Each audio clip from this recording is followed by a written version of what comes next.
একের পর এক দোকানঘর এবং বাড়িতে হাঁটু সমান জল। ড্রেনেজ সিস্টেমে ঘাটতির কারণেই এই জল জমেছে বলে দাবি জলমগ্ন বাসিন্দা ও দোকান মালিকদের। ক্ষোভ রয়েছে স্থানীয় গ্রাম পঞ্চায়েতের উপর।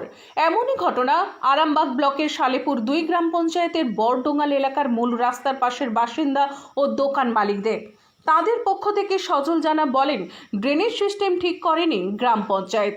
রাস্তার ধার বরাবর যে ড্রেনটি 2 বছর আগে তৈরি হয়েছিল সেটি কাজেই আসছে না।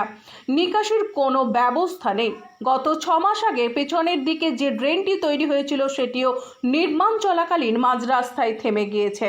তারা জানান গ্রাম পঞ্চায়েত এই বিষয়ে উদাসীন। অপরদিকে সালেপুর গ্রামে গ্রাম পঞ্চায়েত উপপ্রধান উত্তম বেরা বলেন, গ্রাম পঞ্চায়েতের তহবিল না থাকায় নিকাশি ব্যবস্থা সঠিক করা যায়নি।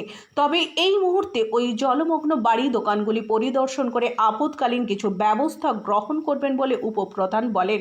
কিন্তু প্রশ্ন হলো, স্থায়ী সুরাহা না করলে বারে বারে জলমগ্ন হবে এখানকার বাড়ি দোকানঘর, যেখানে রাজ্যের মুখ্যমন্ত্রী থেকে শুরু করে উপর থেকে নিচুতলা পর্যন্ত শাসক দলের পদাধিকারীদের মুখে ভোট প্রচারে উন্নয়নের জোয়ারের কথা বলেন। সেখানে এনাদের ভোগান্তির শিকার হতে হবে কেন?